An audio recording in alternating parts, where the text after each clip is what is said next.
ಶುಭ ಸಂಜೆ ರೈತ ಬಂಧುಗಳೇ. ಸೊ ನಾನು ನಿಮ್ಮ ರವಿ ರಾಠೋಡ್ ಮಾತಾಡ್ತಾ ಇದ್ದೀನಿ ರೀ. ಸೊ ಈ ನೋಡ್ತಾ ಇರುವಂಥ ಪ್ಲಾಟ್ ನೀವು ನೋಡ್ಬೋದು ಇಲ್ಲಿ. ಸೊ ಇದು ಮೆಕ್ಕೆಜೋಳ ಪ್ಲಾಟ್ ಅದ. ಸೊ ಬರೋಬ್ಬರಿ 10 ದಿವಸಿನ ಪ್ಲಾಟ್ ಅದ. ಸೊ 10 ದಿವಸಿನ ಪ್ಲಾಟ್ ಯಾವ ರೀತಿ ಐತಿ ನೀವು ನೋಡ್ಬೋದು. ಯುವ ಕಿಸಾನ್ ಬೀಜೋಪಚಾರ ಮಾಡಿರುವಂಥ plot, Kisan growth king developer. So ಅನ್ನ ಬೀಜೋಪಚಾರ ಮಾಡಿ ಬಿತ್ತಿರುವಂಥ ಪ್ಲಾಟ್ ಇವತ್ತು ನಮ್ಮ ಸ್ವಂತ ಪ್ಲಾಟಲ್ಲಿ ನಾನು ಇದ್ದೀನಿ ಇವತ್ತು. ಸೊ ರೈತ ಬಂಧುಗಳೇ ನೀವು ನೋಡ್ಬೋದು.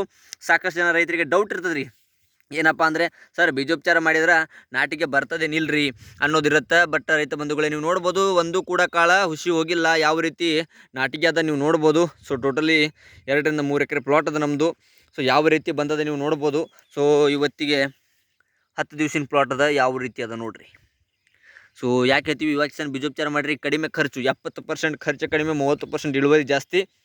ನೋಡ್ಬೋದು ಯಾವ ರೀತಿ ನಮ್ಮ ಮೆಕ್ಕೆಜೋಳ ಬಂದಿದೆ ಅಂತ. ಸೊ ನೀವು ಎಲ್ಲ ಗಮನ ಮಾಡ್ಬೋದು ರೀ ಹೆಂಗದ ಅಂಥೇಳಿ. ಸೊ ಯುವ ಕಿಸಾನ್ ಬೀಜೋಪಚಾರ ಪವರ್ಫುಲ್ ನೋಡಿ ಫ್ರೆಂಡ್ಸ್. ಸೊ ಈ ರೀತಿ ಇದೆ. ಎಲ್ಲರೂ ಕೂಡ ಭಯ ಪಡಲಾರದೆ ಯುವ ಕಿಸಾನ್ನ ಬೀಜೋಪಚಾರ ಮಾಡಿರಿ, ಬಿತ್ತನೆ ಮಾಡಿರಿ, ಗೊಬ್ಬರ ರಾಸಾಯನಿಕವನ್ನು ಬಂದ್ ಮಾಡಿರಿ, ತಮ್ಮ ಭೂಮಿಯನ್ನು ಉಳಿಸ್ಕೊರಿ ಅಂತ ಹೇಳ್ತಾ, ತಾವು ಬೆಳೀರಿ ಅಂತ ಹೇಳ್ತಾ, ಎಲ್ಲರಿಗೂ ಜನರ ಆರೋಗ್ಯವನ್ನು ಕಾಪಾಡ್ರಿ ಅಂತ ಹೇಳ್ತಾ. ಸೊ ಈ 2 ಮಾತನ್ನು ಮುಗಿಸ್ತೀನಿ. ಜೈ ಹಿಂದ್, ಜೈ ಯುವ ಮಾರ್ಟ್. ಎಲ್ಲರೂ ಕೂಡ ಯುವ ಕಿಸಾನ್ ಬೀಜೋಪಚಾರ ಮಾಡಿ.